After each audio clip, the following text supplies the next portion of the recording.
ടെക്കഹാഗോറിൻ്റെ കിടിലം വീഡിയോയിലേക്ക് സ്വാഗതം. അപ്പോൾ നമ്മളിന്ന് ചെയ്യാൻ വേണ്ടി പോകുന്നത് ബാൽക്കണിയിൽ ഒരു ഗ്ലിസ് ചെയ്യുന്ന ഒരു വീഡിയോ. അപ്പോൾ ഫ്രണ്ടിൽ ഗ്ലിസ് ചെയ്യാൻ വേണ്ടി 2 സ്ക്വയർ പൈപ്പ് എടുത്തിട്ട് 3 ഇഞ്ച് ഗ്യാപ്പ് വെച്ചിട്ടാണ് ചെയ്യുന്നത്. അപ്പോൾ ആ ഒരു 3 ഇഞ്ച് ഗ്യാപ്പ് വെക്കാൻ വേണ്ടി നമ്മുടെ മുകളിൽ ഒരു MS ഫ്ലാറ്റ് ഉപയോഗിക്കുന്നത് 2 ഇഞ്ചിൻ്റെ. ആ 2 ഇഞ്ചിൻ്റെ ഫ്ലാറ്റിന് ഈ ഒരു അളവിൽ നമ്മൾ ഹോൾ അടിച്ചെടുത്തിട്ടുണ്ട്. അപ്പോൾ ഈ ഒരു അളവിൽ അടിച്ചതിൻ്റെ മെയിനായിട്ടുള്ള ഉദ്ദേശം എന്ന് പറഞ്ഞു കഴിഞ്ഞാൽ ഈ ഒരു ടെംപ്ലേറ്റ് വെച്ചിട്ട് നമുക്ക് മുകളിൽ മാർക്ക് ചെയ്യാനും പറ്റും. അതുപോലെ തന്നെ ഈ ബോൾട്ടെല്ലാം ഈ 2 അതിൽ ഹൈഡായിട്ട് പോവുകയും ചെയ്യും. ഈ 2 ഉദ്ദേശം കണക്കാക്കിയിട്ട് നമ്മളിങ്ങനെ ബോൾട്ട് അടിച്ച് വെച്ചിട്ടുള്ളത്. ഇവിടുന്ന് 1 ഇഞ്ച് മാറിയിട്ട് ഈ ഒരു 2 സ്ക്വയർ പൈപ്പ് ഇങ്ങനെ കൺസിഡർ ആക്കാനാണ് പോകുന്നത്. നമ്മൾ അതിൻ്റെ ബേസായിട്ട് അടിയിൽ വെൽഡ് ചെയ്യേണ്ട ഭാഗം അത് തന്നെ നമ്മൾ 1 ഇഞ്ചിൽ മാർക്കിംഗ് ഇടും. 1 ഇഞ്ചിൽ മാർക്കിംഗ് ഇട്ടിട്ട് ചെയ്യുന്നത് പറഞ്ഞു കഴിഞ്ഞാൽ ഇവിടെ നിന്നല്ല നമ്മൾ അളവ് നോക്കുന്നത്, ആ ഒരു വാളിൽ നിന്ന് ഈ ഒരു ഭാഗത്തേക്ക് വരുന്ന അളവ് 2 സൈഡിൽ സെറ്റാക്കിയാണ് ചെയ്യുന്നത്. അല്ലാന്നുണ്ടെങ്കിൽ ഇത് കോണ് വരാനുള്ള ചാൻസ് കൂടുതലാണ്. നമ്മൾ ഈ ഭാഗത്ത് നിന്ന് എടുത്തു കഴിഞ്ഞാൽ ചിലപ്പോൾ അവർ തറയുടെ ഭാഗമൊക്കെ മിക്കവാറും എല്ലാ സ്ഥലത്തും ചെറിയൊരു കോണ് വന്നിട്ടുള്ള പ്രശ്നം ഉണ്ടാകുന്നുണ്ട്. അപ്പോൾ ഈ ഒരു ഭാഗം നമുക്ക് കറക്റ്റ് അളവ് കിട്ടണത് മാർബിൾ വെക്കുന്ന സമയത്ത് ആ ലൈനും കാര്യങ്ങളൊക്കെ ആ ഒരു കറക്റ്റ് ലൈനിൽ കിട്ടാൻ വേണ്ടിയിട്ടാണ്. അപ്പോൾ ആ ഒരു ഭാഗത്ത് നിന്ന് ടാപ്പ് എടുത്തിട്ടാണ് നമ്മൾ മാർക്കിങ് ചെയ്യാൻ വേണ്ടി പോകുന്നത്.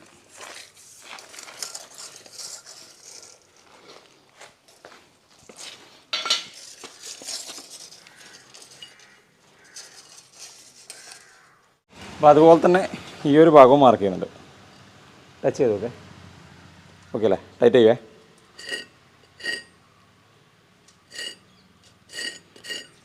ഇത്രയും ഭാഗം 1 ഫീറ്റിൽ ഇതിൻ്റെ മാർബിളിൻ്റെ ആ ഒരു പ്രൊജക്ഷൻ അടക്കം ഇവർക്ക് ഇരിക്കേണ്ട സൗകര്യത്തിന് ഫ്രീ ആയിട്ട് വിടാൻ വേണ്ടിയിട്ടാണ് പോകുന്നത്. അപ്പോൾ ആ ഒരു രീതിയിൽ തന്നെയാണ് ഇവർ ഡിസൈൻ ചെയ്തിട്ടുള്ളത്. ആ ഡിസൈൻ പാർട്ടി ഡിസൈൻ ചെയ്ത ആ ഒരു മോഡലിൽ തന്നെ നമ്മൾ ചെയ്ത് വരുന്നത് കേട്ടോ. അപ്പോൾ ഇവിടെ ഒരു ഫുഡ് ലാമ്പിൻ്റെ ബോക്സ് ഉണ്ട്, അതുകൊണ്ട് തന്നെ നമുക്ക് ഇത്ര വരെ കട്ട് ചെയ്യാൻ വേണ്ടി പറ്റും. ഈ ഒരു ലെവലിൽ താഴോട്ടേക്ക് എടുക്കാൻ വേണ്ടി പറ്റില്ല. അതാണ് സ്വിച്ച് ബോർഡ് ഒഴിവാക്കാമെന്ന് വിചാരിച്ചു കഴിഞ്ഞാൽ നമുക്ക് ഇവിടെ നിന്നാണ് ഇങ്ങനെ പൈപ്പുകൾ പോകുന്നത്, 2 കണക്റ്റഡ് ആയിട്ടുള്ള പൈപ്പ് പോകുന്നത്. അപ്പോൾ ഏതായാലും ഞാനത് ഒഴിവാക്കുന്നില്ല. നമ്മൾ ആ ഒരു 2 ഇഞ്ച് പൈപ്പിന് ചെറിയൊരു കട്ടിങ് ഇട്ടിട്ട് ചെയ്യാൻ വേണ്ടിയിട്ടാണ് പോകുന്നത്.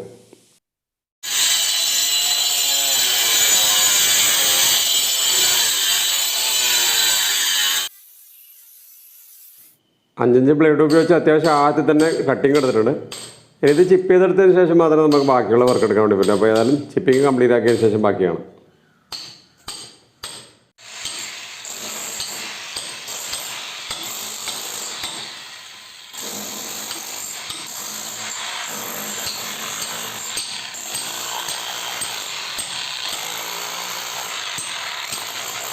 അപ്പോൾ ചിപ്പിങ്ങും കംപ്ലീറ്റ് ആയി. നമ്മൾ ചെറിയൊരു പീസ് വെച്ചിട്ട് ചെക്ക് ചെയ്ത് നോക്കിയിട്ടുണ്ട് ഇതിൻ്റെ വീതിയും അതുപോലെ തന്നെ ആഴൊക്കെ. ഇനിയിപ്പോൾ അവർ നമ്മൾ കട്ട് ചെയ്ത് വെച്ച ഒരു പീസ് ഇതിലേക്ക് ഇറക്കി കൊടുക്കാൻ വേണ്ടി പോയി. ഇറക്കുന്ന സമയത്ത് ഒരു ബുദ്ധിമുട്ടെന്ന് പറഞ്ഞു കഴിഞ്ഞാൽ നമ്മൾ നേരത്തെ പറഞ്ഞ പോലെ തന്നെ ആ ഒരു ഫുഡ് ലാമ്പ് ഉള്ളത് കൊണ്ട് നമുക്ക് ശരിക്കും താഴേക്ക് ഇറക്കാൻ വേണ്ടി പറ്റില്ല. ഫുഡ് ലാമ്പിൻ്റെ ഇടയ്ക്ക് ഒരു ചെറിയൊരു ഗ്യാപ്പ് വരുന്നുണ്ട്. ആ ഒരു ഭാഗത്തേക്ക് ചെറിയൊരു കട്ടിങ് ഇട്ടിട്ട് ഇറക്കേണ്ടി വരും. അപ്പോൾ ഏതായാലും കട്ട് ചെയ്ത് 2 പീസാക്കുന്നില്ല, ഞാൻ ഇവിടുന്ന് ഒരു പീസ് എടുത്ത് മാറ്റിയതിന് ശേഷം അവിടെ ഇറക്കി കൊടുക്കുന്നത്. അപ്പോൾ നമുക്ക് സ്ട്രൈറ്റ് ലൈൻ തന്നെ കിട്ടും.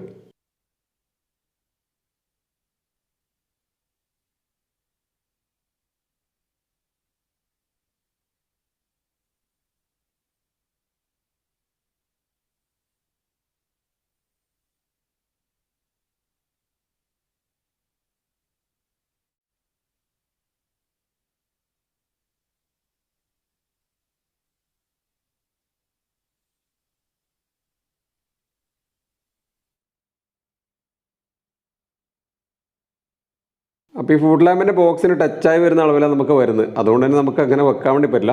വെച്ച് കഴിഞ്ഞാൽ ഒരു ബുദ്ധിമുട്ടുണ്ട്. നമുക്ക് എപ്പോഴെങ്കിലും ഇതിലെ ലീക്കേജ് വന്നു കഴിഞ്ഞാൽ ആ ഗ്ലിസിന് കംപ്ലീറ്റ് ഷോക്ക് വരാനുള്ള സാധ്യതയുണ്ട്. അപ്പോൾ അതുകൊണ്ട് തന്നെ ഞാൻ ഇവിടുന്ന് ഒരു പീസ് ഇങ്ങനെ ഒഴിവാക്കിയത്. അപ്പോൾ ഡയറക്റ്റ് കോൺടാക്റ്റ് ഒഴിവാകും. എന്നാലും ചിലപ്പോൾ മണ്ണിലെ കൂടി മെറ്റലിൻ്റെ അംശമൊക്കെ ഉണ്ടെങ്കിൽ അതിലെ കൂടി ആ ഒരു കല്ലിലെ കൂടിയൊക്കെ ഇറങ്ങിയിട്ട് ഗ്ലിസിലേക്ക് പോകാനുള്ള സാധ്യതയുണ്ട് ഇൻ കേസ് ലീക്ക് വന്നിട്ടുണ്ടെങ്കിൽ. എന്നാലും നമ്മുടെ ഭാഗം നമ്മൾ സേഫാക്കി അത്രയും നമുക്ക് ചെയ്യാൻ വേണ്ടി പറ്റും. ഇതിൻ്റെ ഇടയിൽ ഒരു വുഡിൻ്റെ പീസ് കൂടി നമ്മൾ വെച്ച് കൊടുക്കുന്നുണ്ട്. അല്ലെങ്കിൽ ഞാനിപ്പോൾ ആ ഒരു ടെംപ്ലേറ്റ് ആയിട്ട് എടുത്ത ഒരു ഹൈലത്തിൻ്റെ പീസെങ്കിലും വെച്ചിട്ട് നമ്മൾ ആ ഒരു സെറ്റായി കൊടുക്കുന്നുണ്ട്. അപ്പോൾ ഈ വീട്ടിൻ്റെ വർക്ക് ഏരിയയിലും അതുപോലെ തന്നെ ഈ ഒരു കിണറിൻ്റെ ഭാഗത്തൊക്കെ നമ്മൾ ഇതേ ഗ്ലിസ് തന്നെ ചെയ്യുന്നത്. ഇതിൻ്റെ പ്ലാന് കാര്യങ്ങളൊക്കെ ഞാൻ കമ്മ്യൂണിറ്റി ടാബിൽ ഉൾപ്പെടുത്തിയായിരിക്കും, വേണ്ടവർക്ക് അവിടെ നിന്ന് പിക്ക് ചെയ്യാം. അപ്പോൾ അതിന് വേണ്ടിയിട്ടുള്ള കട്ടിങ് കൂടി നമ്മൾ ഇപ്പം തന്നെ ഇട്ട് വയ്ക്കുന്നത്. അപ്പോൾ നമ്മൾ ആദ്യം തന്നെ മുകളിൽ ഫ്ലാറ്റ് അടിച്ചിട്ടാണ് ഇവിടെ ചെയ്യുന്നത്. കാരണം ബീമും ഇതും തമ്മിൽ ചെറിയ തൂക്കിൽ വ്യത്യാസം വന്നിട്ടുണ്ടെങ്കിൽ നമുക്ക് താഴെ വേരിയേഷൻ വരാനുള്ള സാധ്യതയുണ്ട്. താഴെയുള്ളത് നമുക്ക് അഡ്ജസ്റ്റ് ചെയ്യാൻ വേണ്ടി പറ്റും. മുകളിലുള്ളത് നമുക്ക് ആ ഒരു പൈപ്പ് കറക്റ്റ് സെൻറ്ററിൽ കിട്ടിയില്ലെങ്കിൽ കമ്പിയിൽ ഉടക്കാനുള്ള സാധ്യത കൂടുതലാണ്. അതുകൊണ്ടാണ് നമ്മൾ മുകളിൽ ആദ്യം തന്നെ ചെയ്ത് വെച്ചത്. ഇപ്പോൾ വാട്ടർ ലെവലിൽ വെള്ളം നിറച്ചെടുത്തിട്ടുണ്ട്. നമ്മളിനിപ്പോൾ ലെവൽ ചെയ്യാൻ വേണ്ടി പോയാണ്. അപ്പോൾ പൈപ്പിൻ്റെ ടോപ്പ് ലെവലാക്കിയിട്ട് നമ്മൾ വാട്ടർ ലെവൽ ചെയ്ത് നിർത്തുന്നുണ്ട്. അപ്പോൾ ഇത് വാട്ടർ ലെവൽ ചെയ്തില്ലെങ്കിൽ കുഴപ്പമൊന്നുമില്ല. വാട്ടർ ലെവൽ ചെയ്തില്ലെങ്കിലും കൺസീൽഡ് ആവുന്നതുകൊണ്ട് വലിയ കുഴപ്പമൊന്നുമില്ല. പക്ഷേ കട്ടിങ് നമ്മൾ ഓരോ പ്രാവശ്യം എടുക്കുമ്പോൾ ചരിച്ചിട്ട് എടുക്കേണ്ടി വരും. അപ്പോൾ ഇതാകുമ്പോൾ ആ ഒരു അളവിൽ വേരിയേഷൻ ഒന്നും വരില്ല വാട്ടർ ലെവൽ കറക്റ്റ് ആയി കഴിഞ്ഞാൽ. അപ്പോൾ ഇവിടെ ഓക്കെയാണ്. നമ്മളിപ്പോൾ ബാക്കി വർക്കിലേക്ക് കിടക്കുന്നതിന്. അപ്പോൾ ഇത് എൽ ഷേപ്പിൽ വരുന്നതുകൊണ്ട് ഈ ഒരു ഭാഗം മട്ടം വെച്ചിട്ട് തന്നെ ചെയ്യണം, എന്നാലും കാണാൻ ഭംഗിയുണ്ടാവും. ഇതിൻ്റെ പുറമേ വരുന്ന ഭാഗമൊക്കെ ശരിക്ക് ഫീൽ ചെയ്യും. ഒരു കോണിൽ വരുന്നതുകൊണ്ട് കംപ്ലീറ്റ് ടച്ച് ആവാത്തതുകൊണ്ട് ശരിക്ക് ഫീൽ ചെയ്യും. അപ്പോൾ ഇതിങ്ങനെ 90 ഡിഗ്രി കറക്റ്റാക്കി മട്ടം വെച്ചതിന് ശേഷം മാർക്ക് ചെയ്തിട്ട് തന്നെ കട്ട് ചെയ്തെടുക്കണം. അപ്പോൾ തൂക്കിടാൻ വേണ്ടി പോയെന്ന് തൂക്ക് നമ്മൾ മുകളിൽ ആ ഒരു ഭാഗം ടച്ച് ചെയ്തതിന് ശേഷം പൈപ്പിൻ്റെ ഏതെങ്കിലും ഒരു സൈഡ് ആ ഒരു മുന വരുന്ന വിധത്തിൽ തൂക്ക് കറക്റ്റാക്കി വെക്കുക. അതിന് ശേഷം അവിടെ ഒരു മാർക്കിംഗ് ഇടും. ആ ഒരു മാർക്കിങ് രണ്ട് എൻഡും ടച്ച് ചെയ്തിട്ട് ബ്ലൂവും ലൈനും കൂടി ഇട്ട് കഴിഞ്ഞാൽ നമുക്കതിന് പിന്നെ മാറാനൊന്നുമില്ല. താഴോട്ടേക്കുള്ള ഇതെല്ലാം സ്ട്രൈറ്റ് ലെവലിൽ കുത്തനെ ലെവലിൽ തന്നെ കിട്ടും. അപ്പോൾ ബ്ലൂ അടിക്കാൻ വേണ്ടി പോയത് 2 ഭാഗം ടച്ച് ചെയ്തിട്ട് ബ്ലൂ അടിച്ചു കൊടുക്കുക.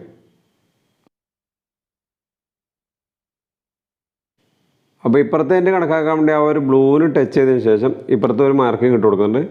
ആ ഒരു മാർക്കിങ്ങും അതുപോലെ തന്നെ അതുപോലെ നേരെ ഓപ്പോസിറ്റ് ഇട്ടതിന് ശേഷം അതും കൂടി ടച്ച് ചെയ്തിട്ട് ഒരു ബ്ലൂവും കൂടി അടിച്ചു കൊടുക്കണം.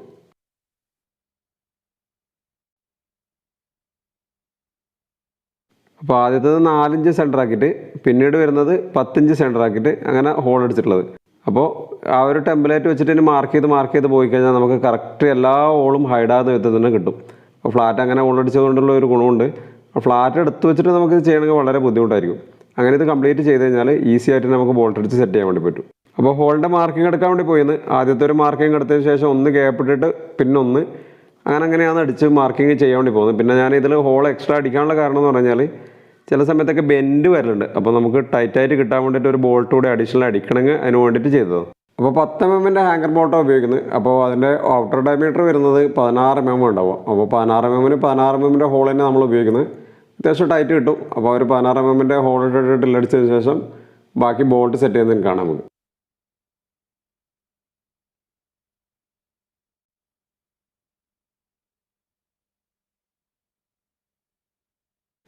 അപ്പോൾ സീലിങ്ങിന് ഹോൾ അടിച്ച് കഴിഞ്ഞു. ഇനിയിപ്പോൾ നമ്മൾ ബോൾട്ട് സെറ്റാക്കാൻ വേണ്ടി പോയാണ്. ഇപ്പോൾ ബോൾട്ട് സെറ്റിങ് തുടങ്ങി. പകുതിയോളം 3 ആൾ ഹാൻഡിൽ ചെയ്യുന്നതുകൊണ്ടാണ് ഞാൻ പിന്നെ വീഡിയോ എടുക്കാൻ. ഇനിയിപ്പോൾ ഇതുപോലെ അടിച്ച് കയറ്റിയതിന് ശേഷം 17 സ്പാനർ ഉപയോഗിച്ചിട്ട് മാക്സിമം ടൈറ്റ് ചെയ്ത് കൊടുക്കും. അപ്പോൾ ഇവിടുന്ന് താഴോട്ടേക്കുള്ള അളവിന് വേണ്ടിയിട്ടുള്ള പീസ് നമ്മൾ മുറിക്കാൻ വേണ്ടി പോയത്. അളവെടുത്തിട്ടുണ്ട്. അളവെല്ലാം ഒറ്റ അളവിൽ തന്നെ നമ്മൾ സെറ്റാക്കിയോണ്ട് കിട്ടിയിട്ടുണ്ട്. അതുകൊണ്ട് തന്നെ സ്റ്റോപ്പർ വെച്ചിട്ടാണ് കട്ട് ചെയ്യുന്നത്. അപ്പോൾ ആദ്യം തന്നെ ഒരു പീസ് എടുത്തിട്ട് അതിൻ്റെ അറ്റത്ത് ഒരു ഫ്ലാറ്റ് വെച്ചിട്ട് ഒരു സ്റ്റോപ്പർ ഉണ്ടാക്കിയിട്ടുണ്ട്. സ്റ്റോപ്പറിലേക്ക് ഇങ്ങനെ ഓരോ പീസായിട്ട് ലെങ്ത്ത് തള്ളി വിട്ട് അതിലേക്ക് ടച്ച് ചെയ്തെടുത്തിട്ട് കട്ട് ചെയ്തെടുക്കുകയാണ്. അപ്പോൾ 50x50 2 mm തിക്നെസ് ഉള്ള പൈപ്പാണ് നമ്മൾ ഉപയോഗിച്ചുള്ളത്. അതിൻ്റെ സിങ്ക് കോട്ടിങ് വരുന്നത് 360 GSM ആണ്. അതുകൊണ്ട് തന്നെ നമുക്ക് അത്യാവശ്യം ലൈഫ് കിട്ടും. അപ്പോൾ ഹൈറ്റിലേക്ക് ആവശ്യമുള്ള പൈപ്പൊക്കെ കട്ട് ചെയ്ത് കഴിഞ്ഞു. അതിനുശേഷം നമ്മൾ ഗ്യാപ്പ് കറക്റ്റ് ആക്കാൻ വേണ്ടി 3 ഇഞ്ചിൻ്റെ ഒരു പീസ് മുറിച്ചെടുത്തിട്ടുണ്ട്. അതെല്ലാ ഭാഗം ഗ്രൈൻഡ് ചെയ്ത് 3 ഇഞ്ച് ഈക്വലായിട്ട് 90 ഡിഗ്രിയിൽ ഗ്രൈൻഡ് ചെയ്തെടുത്തിട്ടുണ്ട്. അപ്പോൾ ഇതുപോലത്തെ 2 പൈപ്പാണ് ഉള്ളത്. ഒന്ന് മുകളിലും ഒന്ന് താഴെയും വെക്കാൻ വേണ്ടിയിട്ട്. അപ്പോൾ നമുക്ക് ഈസി ആയിട്ട് ചെയ്യാൻ വേണ്ടി പറ്റും. ഇവിടെ ഡോറാന്ന് വരുക. എന്നാലും നമ്മൾ ഇവിടെ താൽക്കാലികമായിട്ടൊരു പൈപ്പ് ഇങ്ങനെ വെക്കുന്നുണ്ട്. കാരണം നമുക്ക് 2 എൻഡും സ്ട്രെയിറ്റ് ലൈൻ കിട്ടാൻ വേണ്ടിയിട്ട് ഒരു പൈപ്പ് ക്രോസ് അടിച്ച് കൊടുക്കേണ്ടതുണ്ട്. അപ്പോൾ അത് കിട്ടണമെങ്കിൽ ഒന്ന് ഇവിടെ സപ്പോർട്ട് കൊടുക്കുന്നത് നല്ലതായിരിക്കും. അപ്പോൾ അതിന് വേണ്ടിയിട്ട് വെറുതെ ഒരു പൈപ്പ് ഇങ്ങനെ അടിച്ചു കൊടുക്കുന്നത്. അത് ഞാൻ ഏകദേശം 3 ഇഞ്ച് ഗ്യാപ്പ് വെച്ചിട്ട് തന്നെ ചെയ്യുന്നത്. അപ്പോൾ നമുക്ക് ആ ഒരു അളവ് കിട്ടുമല്ലോ. അപ്പോൾ പൈപ്പ് സെറ്റാക്കാൻ വേണ്ടി പോകുന്നത് സെറ്റ് ചെയ്യുന്ന സമയത്ത് നമ്മൾ ആ ഒരു പൈപ്പിൻ്റെ ജോയിൻറ്റ് വരുന്ന ഭാഗമല്ലേ ഈ ഒരു ഭാഗം, ആ ഒരു ഭാഗം എപ്പോഴും അകത്തേക്ക് വരുന്ന വിധത്തിൽ സെറ്റാക്കുന്നത് നല്ലത്. അവിടെ പെയിൻറ്റിങ് കാണാൻ വേണ്ടിയിട്ട് അല്ലെങ്കിൽ ജോയിൻറ്റ് ശരിക്കും എടുത്ത് കാണിക്കും. അപ്പോൾ അങ്ങനെ തന്നെ സെറ്റാക്കി പോയി കഴിഞ്ഞാൽ കാണാൻ കുറച്ച് ഭംഗിയുണ്ടാവും. അതായത് ഫ്രണ്ട് വ്യൂവും ബാക്ക് വ്യൂവും കുറച്ച് നല്ല ഭാഗമാക്കിയിട്ട് സെറ്റ് ചെയ്യും. അപ്പോൾ ചുമരിന് ചെറിയ ബെൻഡ് അതുകൊണ്ട് തന്നെ ഈ മൂലക്കൊരു നല്ലൊരു ടാക്ക് കൊടുക്കുകയാണ്. അതിന് ശേഷം ഞാൻ ഒന്ന് തൂക്കിട്ടിട്ട് മാത്രമേ ഇത് സെറ്റ് ചെയ്യുന്നുള്ളൂ. കാരണം നമുക്ക് അല്ലാന്നുണ്ടെങ്കിൽ എല്ലാത്തിൻ്റെയും ബാലൻസ് തെറ്റാനുള്ള സാധ്യതയുണ്ട്. അങ്ങനെ 2 അറ്റത്ത് ഓരോ പൈപ്പ് അടിച്ചു കൊടുത്തിട്ടുണ്ട്. അതിനുശേഷം നമ്മൾ മുകളിലും താഴെയായിട്ട് ഇങ്ങനൊരു പീസ് വെച്ച് കൊടുക്കുന്നുണ്ട്. അപ്പോൾ ഇങ്ങനെ ഒന്ന് വെച്ചിട്ട് ചെയ്ത് കഴിഞ്ഞാൽ നമുക്ക് ഈസി ആയിട്ട് സെറ്റ് ചെയ്യാൻ വേണ്ടി പറ്റും. താഴെ ഒന്ന് സെറ്റ് ചെയ്തിട്ടുണ്ട്, അതുപോലെ തന്നെ മുകളിലും സെറ്റ് ചെയ്തിട്ട് ലെവൽ ചെയ്തിട്ടാണ് ചെയ്യുന്നത്. അപ്പോൾ ഇങ്ങനെ ചെയ്ത് കഴിഞ്ഞാലുള്ള ഗുണം എന്ന് പറഞ്ഞു കഴിഞ്ഞാൽ നമ്മൾ ഈ ഒരു ഭാഗത്ത് നിന്ന് നോക്കുന്ന സമയത്ത് കറക്റ്റ് സ്ട്രെയിറ്റ് ഒരു നൂല് പിടിച്ച പോലെ കറക്റ്റ് അത്രയും സ്ട്രെയിറ്റിൽ കിട്ടും. അല്ലാതെ നമ്മൾ ആ ഒരു ഫ്ലാറ്റ് ഒപ്പിച്ച് ഓരോന്നും തൂക്കി നോക്കിയാലൊന്നും ഈ ഒരു ലെവൽ കിട്ടാനുള്ള സാധ്യതയില്ല. അപ്പോൾ ഈ ഒരു കോർണറിൽ നമ്മൾ വർക്ക് സ്റ്റാർട്ട് ചെയ്യുന്നത് ഇവിടുന്ന് തുടങ്ങിക്കഴിഞ്ഞാലുള്ള ഗുണം എന്ന് പറഞ്ഞാൽ നമുക്ക് ഡോറിൻ്റെ ഗ്യാപ്പ് ചിലപ്പോൾ നമ്മൾ ഉദ്ദേശിച്ചതല്ല, ചെറിയ മില്ലിമീറ്ററൊക്കെ വ്യത്യാസം വരാനുള്ള സാധ്യതയുണ്ട്. അപ്പോൾ അങ്ങനെ വന്നു കഴിഞ്ഞാൽ കറക്റ്റ് ഗ്യാപ്പ് കിട്ടുന്ന ആ ഒരു ലെവലിൽ നിർത്താൻ വേണ്ടിയിട്ടാണ്. ഇപ്പോൾ 1:10 1:20 ഇടയിലുള്ള ഏതൊരു അളവ് കിട്ടിയാലും സെറ്റാക്കാമെന്ന് ഉദ്ദേശിച്ചിട്ടാണ് ചെയ്യുന്നത്.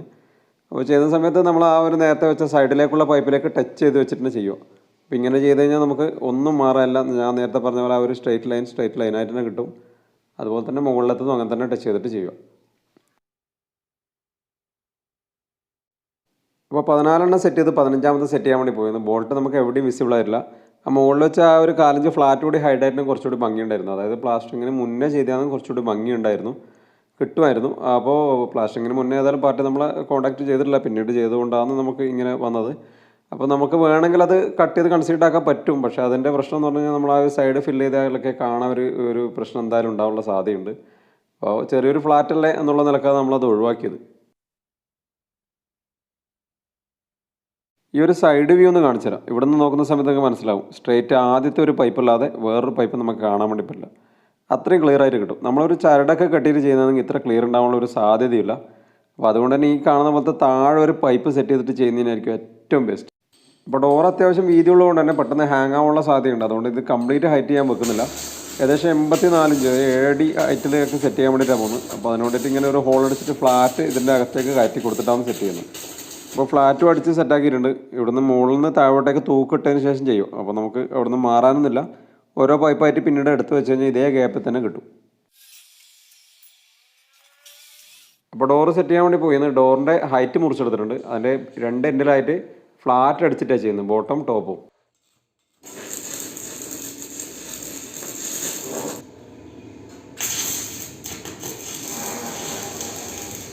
അപ്പോൾ ഡോറിൽ ഞാൻ ആദ്യം ഒരു 3 ഇഞ്ച് ഗ്യാപ്പ് ചുമരിൻ്റെ ഭാഗത്ത് ഇപ്പുറത്തെ ഭാഗത്ത് ഇട്ടിട്ട് അത് കീപ്പ് ചെയ്തിട്ട് തന്നെ ഹിഞ്ചസ് വെച്ച് സെറ്റ് ചെയ്യാമെന്ന് ഉദ്ദേശിച്ചത്. പാർട്ടി പിന്നെ ഒരു സേഫ്റ്റി ഇഷ്യൂ പറഞ്ഞു. അപ്പോൾ അതേതായാലും എനിക്ക് കൺവീനിയൻസ് ആയതുകൊണ്ട് ഞാൻ ഈ ഒരു രീതിയിൽ ചെയ്യാമെന്ന് ഉദ്ദേശിച്ചിട്ട് ഈ ഒരു രീതി സെറ്റ് ചെയ്തത്. അപ്പോൾ ഇനി ഇതിൽ ഗ്യാപ്പ് ആദ്യത്തെ ഒന്ന് മുകളിലത്തേന് ടോപ്പിൽ ലെവലാക്കി വെച്ച് പിന്നീട് 3 ഇഞ്ച് വെച്ചിട്ട് സെറ്റാക്കി പോയി ചെയ്യുന്നു. അപ്പോൾ ആദ്യത്തെ സെറ്റാക്കാൻ വേണ്ടി പോയെന്ന് ആ ഒരു തൂക്ക് കണക്കാക്കിയിട്ട് താഴെയും മുകളിലും ഒരേ ഗ്യാപ്പ് കീപ്പ് ചെയ്തിട്ട് സെറ്റാക്കി വെച്ചിട്ടാണ് പോകുന്നത്. അപ്പോൾ ഹിഞ്ചസിന് വേണ്ടിയിട്ടുള്ള ഗ്യാപ്പ് നമ്മളവിടെ വെച്ചു. അതിന് ശേഷം മുകളിലേന് കറക്റ്റാക്കിയിട്ട് വെച്ചിട്ട് പോയിരുന്നു.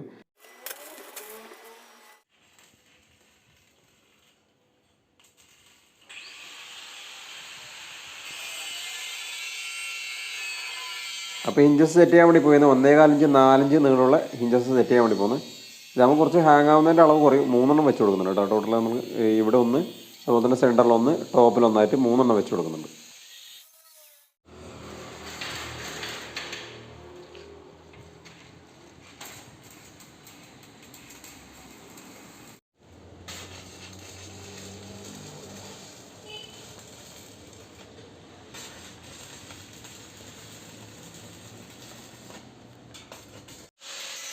ഇപ്പോൾ ഡോറിൻ്റെ താൽക്കാലിക വെൽഡിംഗ് ഒക്കെ കട്ട് ചെയ്ത് കളഞ്ഞു. നമ്മൾ ഫസ്റ്റ് ഓപ്പൺ ചെയ്യാൻ വേണ്ടി പോയിരുന്നു. ഇപ്പോൾ ഡോറിൻ്റെ വീതി വെച്ചുള്ളത് 110 സെൻറ്റിമീറ്റർ വീതി, അതുപോലെ തന്നെ ഹൈറ്റ് 213 സെൻറ്റിമീറ്റർ വെച്ചുള്ളത്. ഇത് ഡബിൾ ഡോറാക്കിയിട്ട് സെറ്റ് ചെയ്തെങ്കിൽ കുറച്ചും കൂടെ ഹാങ് ആവുന്നതിൻ്റെ അളവ് കുറയുമായിരുന്നു. പക്ഷേ ഇത് ഇവിടെ ചെയ്യാനുള്ള ഓപ്ഷൻ ഇല്ല. ഈ ഒരു ലെഫ്റ്റ് സൈഡിൽ തന്നെയാണ് അതിൻ്റെ വീട്ടിലേക്കുള്ള മെയിൻ ഡോർ വരുന്നത്. ആ ഒരു കാരണം കൊണ്ട് നമ്മൾ ഇങ്ങോട്ടേക്ക് മാത്രമാക്കിയിട്ട് സെറ്റ് ചെയ്തത്. ഇത് അടക്കുമ്പോഴും തുറക്കുമ്പോഴും കുറച്ച് ഏരിയ കവറാവുന്നത് കൊണ്ട് നമുക്ക് ബാക്കോട്ട് പോയിട്ട് ഓപ്പൺ ചെയ്യണം എന്നുള്ളൊരു ബുദ്ധിമുട്ടുണ്ട്. ഇതൊക്കെയാണെങ്കിൽ അത് കംപ്ലീറ്റ് നമുക്ക് തുറന്ന് മടക്കി വെക്കാൻ പറ്റുന്നതുകൊണ്ട് തന്നെ ഡോറിൻ്റെ ആ ഒരു തടസ്സം നമുക്ക് എവിടെയും ബാധിക്കുന്നില്ല. പുറത്തേക്ക് പോകുമ്പോഴോ അകത്തേക്ക് വരുമ്പോഴോ നമുക്ക് എവിടെയും അതൊരു തടസ്സമായിട്ട് ഫീൽ ചെയ്യുന്നില്ല. അപ്പോൾ അങ്ങനെ അവസാനമായി നമ്മൾ ആൾ ഡ്രോപ്സും കൂടി ഫിറ്റ് ചെയ്യാൻ വേണ്ടി പോയത് 304 ഗ്രേഡുള്ള SS ആണ് വാങ്ങിയിട്ടുള്ളത്. അപ്പോൾ അതുകൂടി സെറ്റ് ചെയ്യാൻ വേണ്ടി പോയി.